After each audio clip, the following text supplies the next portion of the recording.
Ahí va. Esto que decía Ale del espacio, y pienso en Milton Santos siempre, y digo, bueno, el espacio, si el espacio es esa construcción que se realiza en función de las acciones, y las acciones son tiempo, ¿no? Son tiempo, porque es lo que es, y lo que ha sido, y lo que será, y lo que ya no es, ¿no? Entonces, funcionan a través de esas nociones de tiempo, y se realizan en función a esas nociones de tiempo, ¿no? Como dice Deleuze, y de los desplazamientos entre una cosa y otra. Mm. Entonces, Y, eso, y la resignificación que hemos tenido que hacer con la pandemia, de los tiempos y de los espacios. ujú, Y sí, para nosotros me parece que es significativa, porque de estar en un patio y poder tener una amplitud, a salir por un cuadradito, hubo que ponerle ahí, ¿eh? sí. Por eso va a ser muy complejo la vuelta a la presencialidad, porque ya hay otra estructura de vida, digo, esto Ah, de estar trabajando y a la vez estar escuchando la clase, ¿no? Eh, Eso no va a pasar en la presencialidad. O sí, no sé, ¿no? Porque el otro día hablábamos y decíamos, cómo vamos a volver a la presencialidad? Como quienes éramos cuando dejamos la presencialidad, obviamente no. Y si volviéramos de la misma manera, como individuos, como sujetos, como sociedad, no estaríamos aprendiendo, ¿no? Digamos. O sea, ¿hay añoranza? Sí, hay añoranza. Se añora lo que se dejó siempre, la añoranza es intrínseca, ¿eh? Es como algo que tenemos. Yo voy a aclarar acá una cosa, ¿no? Que tiene que ver con esto de la naturaleza humana. Yo me debato ahí, tengo mis, y vuelvo a leer a Foucault y a Chomsky varias veces en ese debate sobre si existe la naturaleza humana, ¿no? Pero creo que hay cosas que no son, en ese sentido, entonces le busco la otra palabra. Vieron que también hay, por ejemplo, los españoles, que están ahí en debate con la Real Academia por lo del lenguaje no binario, coma, inclusivo, ¿no? Coma, no sexista, coma, porque el lenguaje va a ser como las perspectivas en torno a las diversidades, ¿no? LGTBQ y más, los lenguajes también van a empezar a tener esas denominaciones. ¿Por qué? Porque se desprenden de todas esas perspectivas de género, ¿no? Entonces, pero los españoles le han encontrado una manera al lenguaje inclusivo que, para no usar la E, para no usar la X, para no usar los modismos o los códigos que estos lenguajes están empezando a construir socialmente, los españoles buscan palabras alternativas, ¿no? Palabras alternativas que no marquen, que no definan género, entonces las usan ahí para no incursionar en el lenguaje inclusivo, no cis, no binario. ¿Y por qué dije esto? Kilos A. Acá estamos empezando ya a dar vuelta por la estratosfera. No me acuerdo por qué lo estaba diciendo. Y no sé. Bueno, ya volverá. Bueno, qué lindo es, no el silencio, sino hacer silencio y escucharles, compañeros, todos tenemos algo para decir, totalmente. Por eso, en este mismo instante, me voy a silenciar y ¿quién sigue? Ping.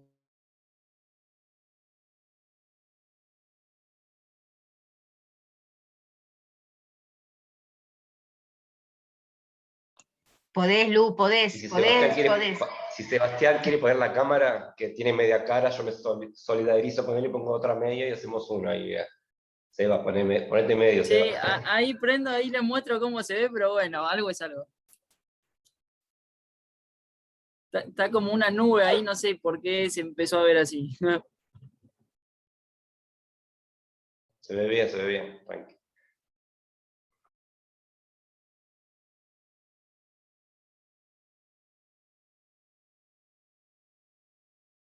Ay, profe, estás muteada. Perdón. Pueden pasar muchas cosas, menos mal, porque dije, pueden pasar muchas cosas, dije, que se esté pudriendo el rancho y que se nos esté por morir la cámara, ¿sí? O que hayas tocado algo en algún momento, como hice yo, que yo sé que ustedes me ven bien, pero yo me veo en blanco y negro, y no quiero seguir tocando nada por las dudas. Pero bueno, no importa, aunque sea un pedazo de la cara, está bueno, Seba, está bueno tener del otro lado. No saben lo reconfortante que es desde acá, poder ver a quién habla, ¿no? Bueno, ¿quién sigue? Vamos a decir también que, Luciana, podés abrir el micrófono, no queremos silenciarte, porque si no parece algo así como que, wow, callen a Luciana. No. ¿Quién quiere seguir? ¿A quién? No entró. A ver, o sí está acá, no entró. Ceci Resca, fue alumna mía en el ingreso, miren lo vieja que estoy. Bueno, ¿quién sigue? Vamos, me callé. Está mi compañero ahí, Gaby Páez, perdón.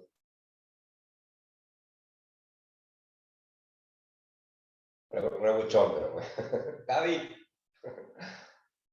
Ya hemos tenido largos debates también.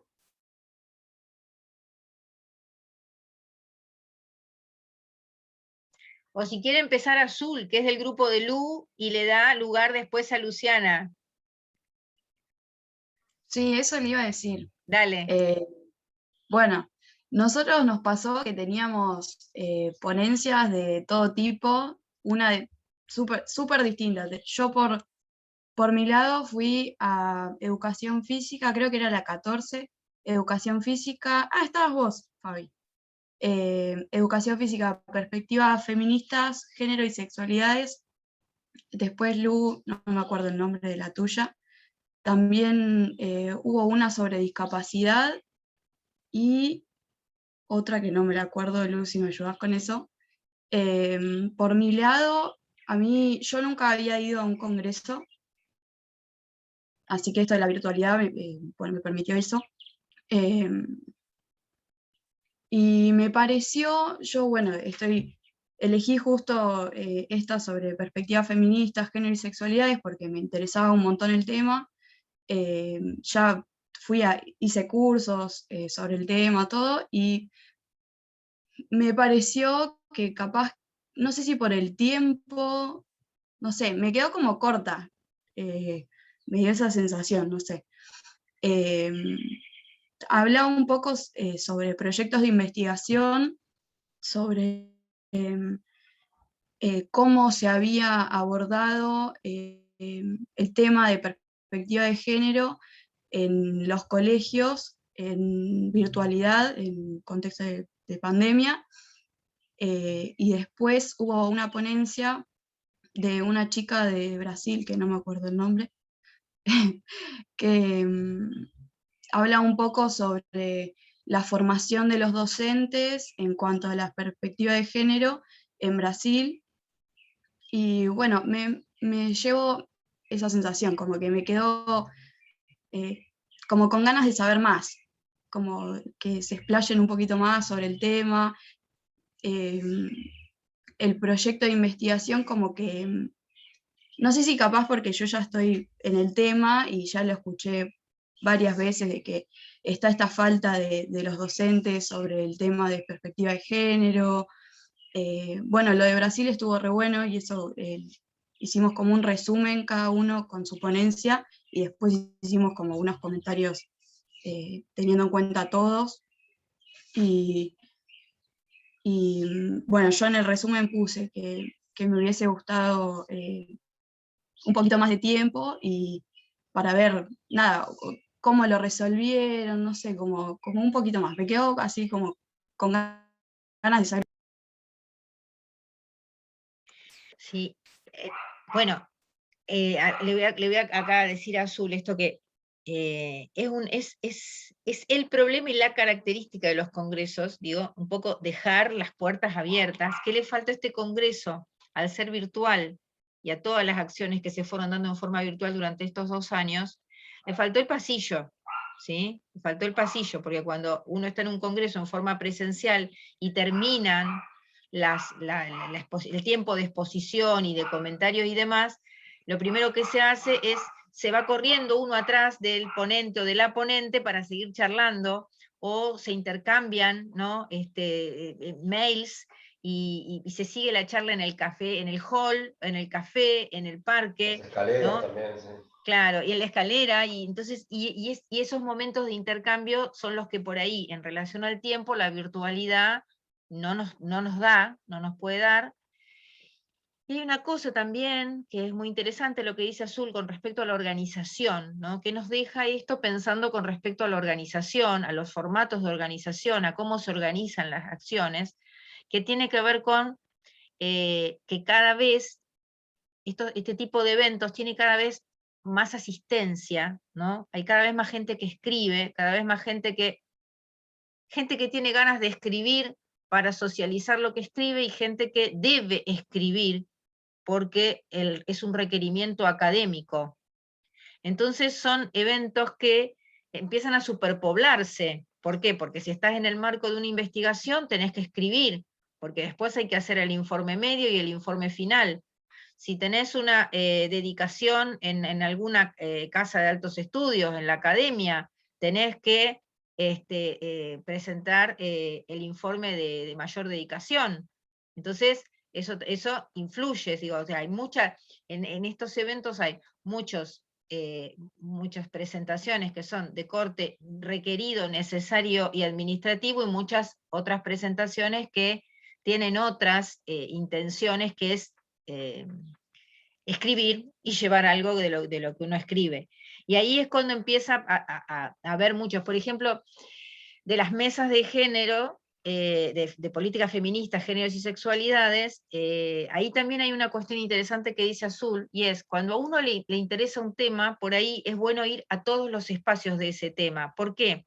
Porque cuando quienes coordinamos, generamos los agrupamientos, tratamos de generar los agrupamientos por afinidad de temas, ¿no? Como para que se debata sobre una línea y no se derive mucho por el tiempo, justamente. Y entonces por ahí, justo en esa mesa se dio eso, pero en otra mesa se hizo un debate más profundo sobre otras cuestiones que tienen que ver con las políticas feministas. Y en otra, porque no había tanta investigación, sino que había más narrativa de experiencias. Entonces, eso es como una cosa, un dato importante por ahí, y lo traigo porque Azul dijo fue mi primer congreso, por ahí como dato para cómo porque esto es interesante también, ¿no? ¿Cómo organizo mi asistencia al congreso? Tengo un cronograma general, reviso ese cronograma, veo dónde está lo que me interesa, pero también busco cosas donde salir de mi zona de confort o que puedan relacionarse, ¿sí? Primero pongo todos los horarios donde puedo y después veo cómo organizo, ¿no? O sea, la asistencia a un congreso también tiene una organización y una planificación, ¿no? Bueno, me callo, sigan. Sí, y en ese sentido, creo que sea virtual está bueno porque, bueno, yo capaz que en presencial no sé si iba a poder asistir. Así que en ese sentido creo que está bueno que sea virtual y que asista un montón de gente también.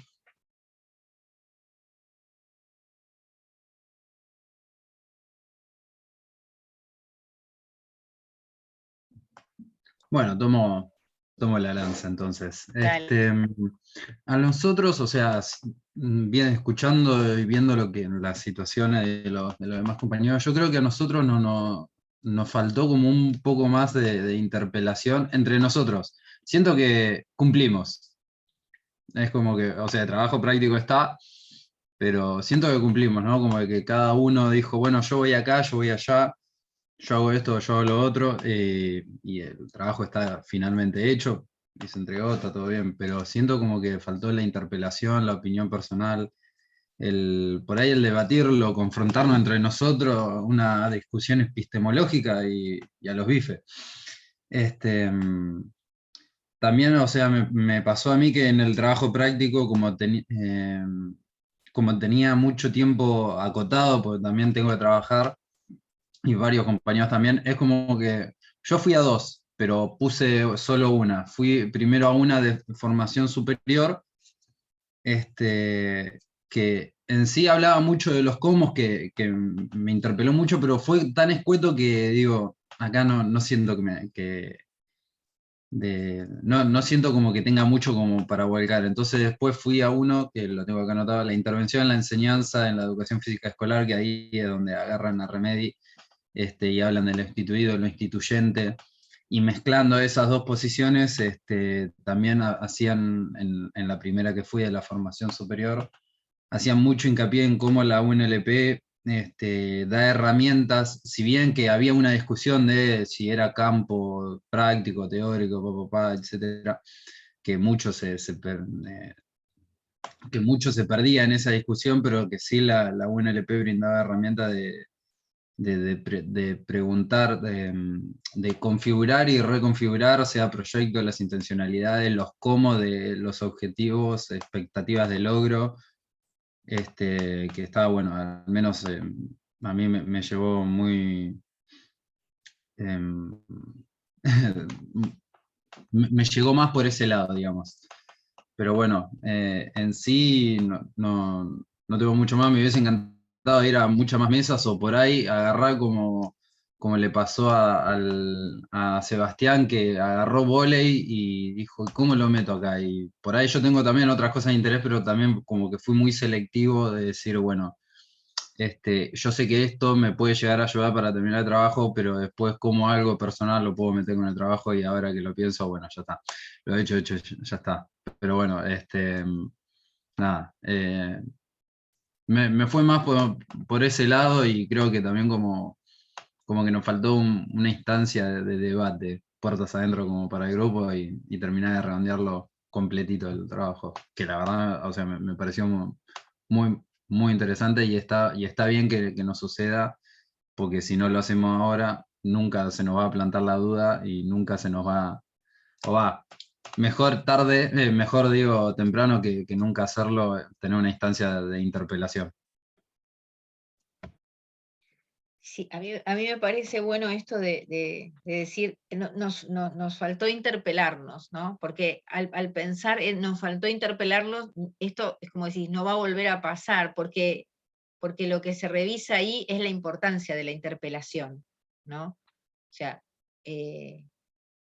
por eso también el trabajo tiene dos instancias, una de entrega y otra donde se expone y se comenta, ¿no? Porque, y en el proceso de esto también, ahí aparece esta cuestión, de decir, bueno, escucho a otros, ¿no? Escucho a otros, y eso me hace pensar en cosas que no había pensado siquiera cuando entré hoy a la mañana, ajá, a presentar lo que había hecho, ¿no? Pero escucho y digo, wow, claro, hay algo que es necesario y hay algo por lo que este trabajo está plantado acá que tiene que ver con esto, ¿no? De cómo, cómo me interpelo a través de lesotres, ¿no? Porque eso también es algo que tienen estos eventos, ¿no? ¿Cómo empiezo a interpelarme a través de lesotres, ¿no? Incluso del propósito con el que se presenta lo que se presenta, ¿no? A mí me pasó muchas veces, qué ganas de hinchar, ¿por qué siempre la crítica por la crítica sin nada, ¿no? Y ahí eso también me interpela, decir, bueno, ¿y yo dónde estoy parada? ¿No? Eso también, muy interesante esto de la interpelación. Gracias, Francisco. ¿Quién sigue? Sigue que quiere, por favor, y que después van a decir que silenciamos a la gente. Luciana. Me ofendí. No, mentira. Está bueno escuchar otras voces, como decís, porque creo que en todas sus narrativas queda a la luz por qué es importante o por qué fue importante este trabajo, que es lo que puse acá en el chat. Yo siempre hablo, ayer hablé un montón, es como que más o menos el discurso mío ya está. Pero bueno, sí, tengo muchas cosas para decir, pero también es importante escuchar porque las preguntas que puedan o sus dudas, sus inquietudes o sus interpelaciones enriquecen mi modo de pensar y de ver las cosas. Así que, o sea, no tampoco tan expositiva todo el tiempo, no es bueno para mí, o sea, creo que me estanca, así que por eso lo silencié, pero no estoy ofendida, nada, no pasa nada. Ya sé, sí, ya lo sé, ya lo sé. A ver, bueno, tengo intriga acá con Enzo. ¿Enzo anda por ahí? Hola, profe. Sí, acá Hola, estoy. ¿cómo va? Bueno, ¿Todo bien vos? Acá estamos, La cámara, sí, ahí está. acá estamos. Bueno, si prenden todas las cámaras, sacamos a alguien que saque una foto, por favor, porque lo ponemos en el Estamos Guinness. recuperando soldados, siempre se caen, ¿no? Sí, Estamos sí. recuperando. Ponemos, si podemos tener todas las cámaras abiertas, ponemos en el Guinness. Sí, vamos al Guinness. Un cuadrito ¿No? hacemos. Un Zoom de 17 con todas las cámaras abiertas, lo ponemos en la historia de la virtualidad. ¿No? Bueno, Enzo, después de esta chanza, dale, tu momento, contanos. Sí, yo elegí el básquet como estructura covariante, fue una ponencia que realizó Francisco Ferrara, que él prácticamente lo que hace es tomar el concepto de ROSA, reglas, objetivos, situaciones y acciones, y como para dejar de pensarlo como componentes separados y pensarlo como un componente todo junto, una estructura que depende del funcionamiento de todos sus componentes para realizarse en sí. Bueno, y además de eso, de proponer esa enseñanza, también marca una dualidad entre destreza y habilidad. Y se propone preguntarnos si como docentes nos dedicamos a enseñar destrezas o habilidades. Por ejemplo, a ver, acá lo tengo. Defina destrezas como acciones que deben realizarse en ambientes constantes o cambiantes, pero siempre de igual modo, como puede ser la gimnasia en las distintas modalidades, pruebas atléticas. Y por otro lado, defina las habilidades como que deben realizarse en ambientes imprevisibles, cambiantes, de modos distintos. Es decir, ante la misma situación podemos realizar diferentes técnicas, pero la enseñanza va a ser con el mismo fin. Por ejemplo, todos podemos tirar un triple en básquet y el fin va a ser el mismo, pero la técnica va a ser distinta. Aunque sea igual, en la mente, todos van a tener un gesto motor distinto. Bueno, como conclusión... ¿Eso qué era, perdón? ¿Eso qué? ¿Qué era? Habilidad, destreza, ¿qué definiste lo último? ¿Cómo eso qué? Ah, sí, habilidad, destreza. Habilidad y destreza. Pero lo último de lo Dio que la hablaste era definición de cada habilidad. una. ¿Cómo? Se me Lo, corta. lo último de lo que hablaste fue habilidad, ¿verdad? Sí, habilidad, y Ya. anteriormente había mencionado destreza. Claro. Entonces, él como integrante básicamente no define una postura. Nos Ajá. da a pensar, como futuros profesores, si nuestra enseñanza la basamos en la enseñanza de destrezas, de habilidades, o si se puede llegar a plantear una dualidad entre las dos en la que una dependa de la otra. Yo tengo una pregunta, porque él lo deja abierto. Entonces, Sí. cuando lo deja abierto, yo me Lo pregunto dejo abierto. si refiere la idea de destreza a la técnica y la idea de habilidad al estilo. ¿Se puede pensar en el plano de lo que él relata en la ponencia? Que él está pensando cuando habla de destreza Sí. en técnica y que habla de estilo cuando habla de habilidad. Por lo tanto, podríamos pensar que la habilidad es algo que no se enseña, porque es parte de algo propio que se implica en el marco de cada acción. Yo, más que entender que la habilidad nos enseña, que entendí que una vez aprendido el gesto, esa habilidad se desarrolla condicionando, o sea, siendo condicionada, no condicionando. Ya sea por los compañeros, por la distinta situación que se plantea en el juego.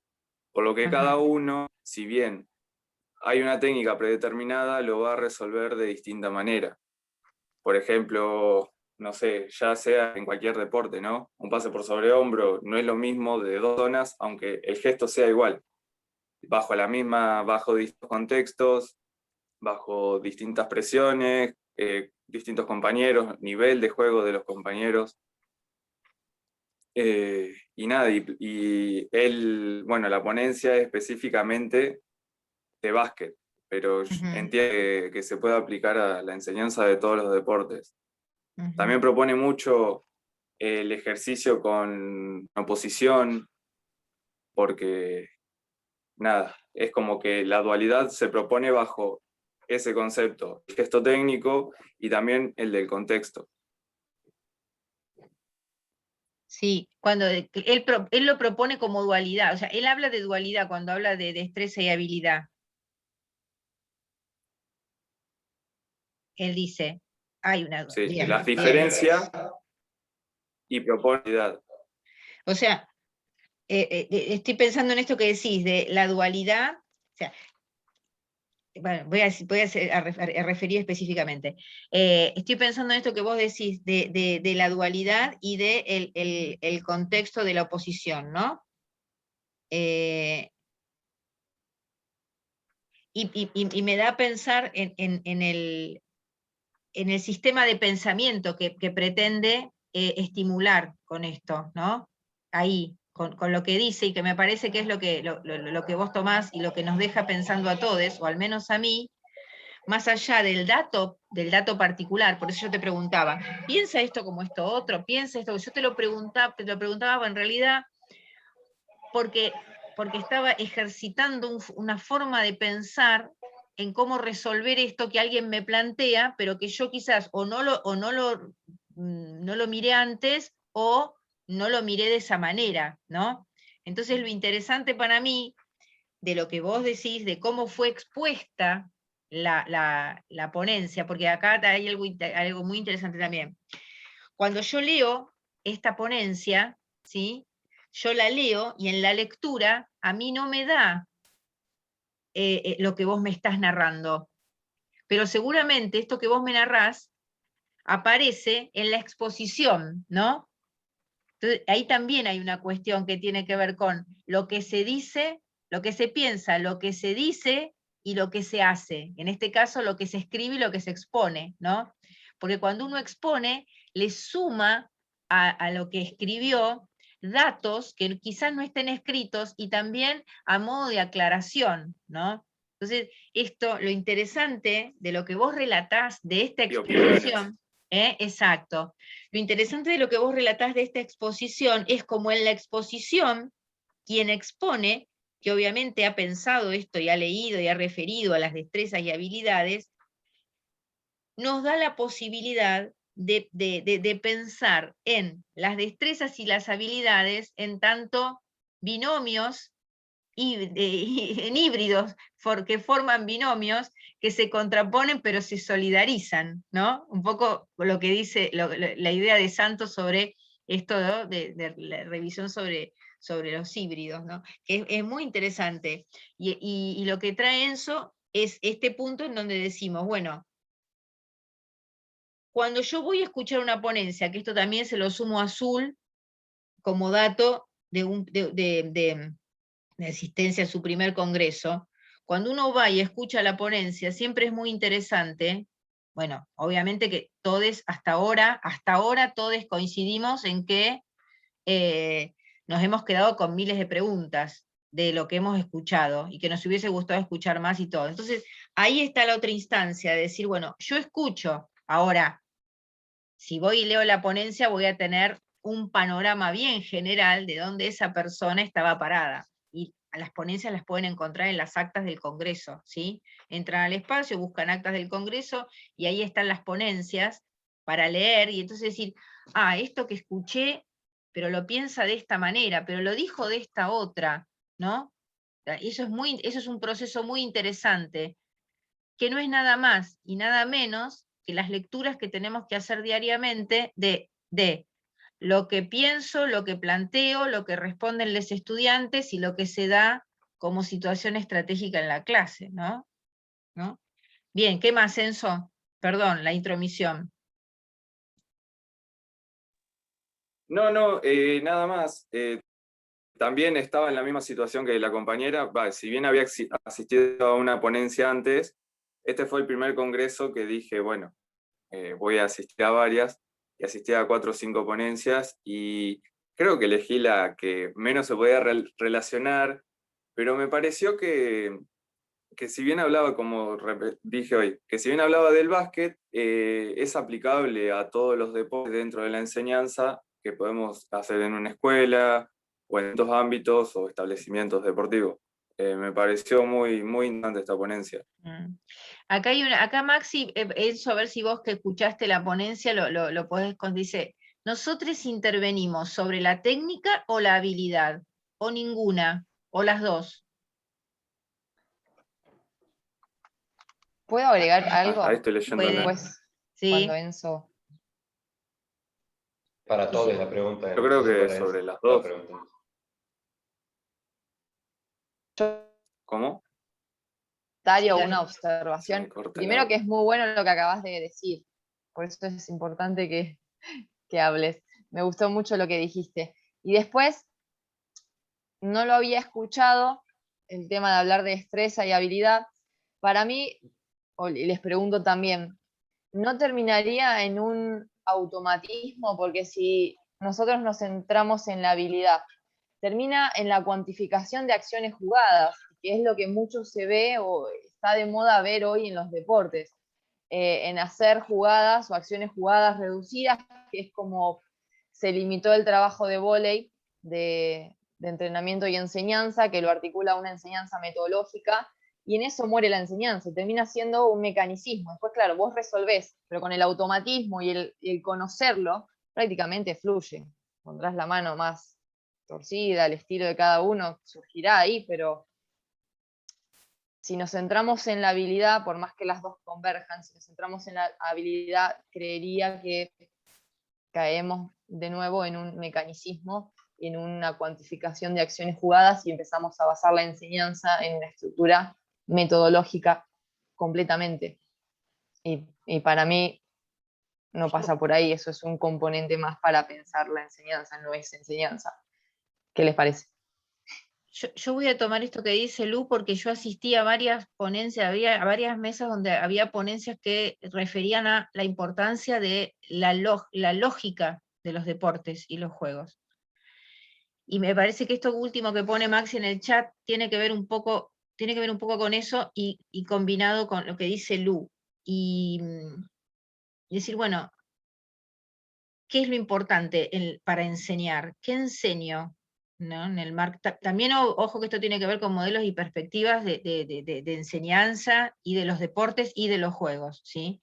Pero digo, a mí me parece que en el marco de pensar sobre la lógica de los juegos, algo acá que tiene que ver con esto de destreza y habilidades, y sobre qué intervenimos, yo creo que ya conté esta anécdota, y creo que la conté acá, una vez, José Fotia, con quien tengo acuerdos y desacuerdos también, con respecto a las cuestiones pero él hizo este planteo que me pareció muy interesante, y él dijo, ¿vale la pena cortar el juego cuando la pelota va y viene, va y viene, va y viene por arriba de la red, y la lógica del juego se está dando para corregir si los codos están bien puestos y si se arma el triangulito y cómo se le pega la pelota? ¿Vale la pena? Vale la pena, y me parece que ahí, en ese vale la pena, está la respuesta un poco a esto que nos estamos planteando, ¿no? ¿Qué es? Porque en definitiva, la cuestión es, podemos estar de acuerdo con eso o estar en desacuerdo, pero lo importante es, que lo repito 100 veces, dónde estamos parados y qué es lo que quiero enseñar, ¿no? Y de ahí sale esto, ¿no? Porque por ahí seguramente acá, o no acá, pero hay mucha gente que dice, no, perdón, pero Ginóbili no estaría invocando de tal lugar si no supiera y si no pusiera el brazo y si la técnica, de hecho, bueno, mi familia está compuesta por una gran cantidad de profesores y profesoras de educación física y tenemos diferentes miradas con respecto a esto, ¿no? O sea, y acá por eso yo hice referencia a la técnica y al estilo, ¿no? Si el estilo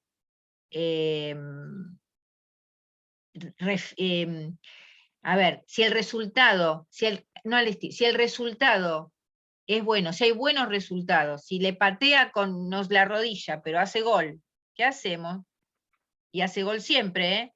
Llega cerca del arco y gol, gol, gol, gol, gol, gol. Y un día le digo, no, mirá mi amor, así no se le pega la pelota. Y entonces le empiezo a corregir y le empiezo a revisar, y un día No gol, no gol, no gol, no gol. ¿Qué nos importa entonces ahí? O sea, me parece que es eso, no más allá de este ejemplo burdo que acabo de dar, me parece que por ahí preguntarnos un poco esto, ¿no?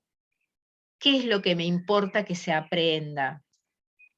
¿No? Y ahí voy entonces a revisar y a definir mi perspectiva en cuanto a la enseñanza. Listo, no hablo más, perdón. Enzo, ¿vos querías decir algo más ahí? No, que básicamente a esta ponencia, en base a lo que había que relacionar con los contenidos, me pareció adecuado relacionarlo con la intencionalidad educativa y los contenidos de la educación física en las escuelas secundarias, y en la clase de educación física, observación, intervención y estrategias metodológicas. Básicamente a esto de aplicar la lógica interna de los deportes, no como todos separados, sino como un modelo horizontal que depende todo una de otra, y como la enseñanza dual de destreza y habilidades dentro de los deportes o de las distintas actividades que se pueden ser similares a la enseñanza del deporte en sí. Bien. Bueno, Ahí, sí. una cosita. Me parece que ahí, por ahí viene la cosa, es el desafío que tenemos a veces al hacer una clase o al planificar una clase en donde tenemos alumnos que hacen un deporte, que lo juegan bien, y otros que no. Entonces, esta mezcla, creo que ahí, ¿no? Digo, es un buen ejemplo para esto que Enzo está diciendo, y es un desafío para nosotros, porque si no siempre juegan los mismos. ¿Y cómo hacemos para que aquel que no sabe, o capaz que es su primer encuentro con ese tipo de pelota, qué sé yo? Por lo general el que hace un deporte se da maña para otros, ¿no? Pero hay gente que no hace deporte, que no le interesa, o que no tiene las posibilidades, o el tiempo. Entonces, ¿cómo podemos acercar a esa gente y no que la pelota o lo que sea, ¿no? Que vayamos a dar de elemento lo tenga siempre el mismo? Está muy interesante pensarlo. ¿Sabes? Sí, yo ahí pensaba en esto que dice Ali, que venimos debatiendo hace un tiempo también, ¿no? Porque me parece que nos planteó a todos quienes estamos acá, esto que refirió Enzo sobre las destrezas y habilidades, y sobre todo sobre las habilidades, que es algo que nosotras venimos trabajando hace mucho tiempo, ¿no? Sobre esto de pensarlas, ¿no? De pensarlas. Y esto que dijo, obviamente, es muy interesante. Ahí también cómo se producen los desplazamientos entre los espacios de la teoría y los espacios de la práctica, ¿no? Y esto de decir, conceptualmente, cómo pensamos a la destreza, cómo pensamos a la habilidad, y después, en el territorio de la institución educativa, en el espacio de la clase, cómo intervenimos con respecto a eso, porque las intervenciones no son las mismas cuando conceptualmente tenemos otras ideas de las cosas. Queda un minutito, Fabi. Sí, sí, gracias, Ale. Eso me parece que también sale de acá, de esto que se está hablando. Digo, si yo conceptualmente tengo esta idea o no la tengo, ¿qué tipo de intervención voy a realizar? ¿No? O no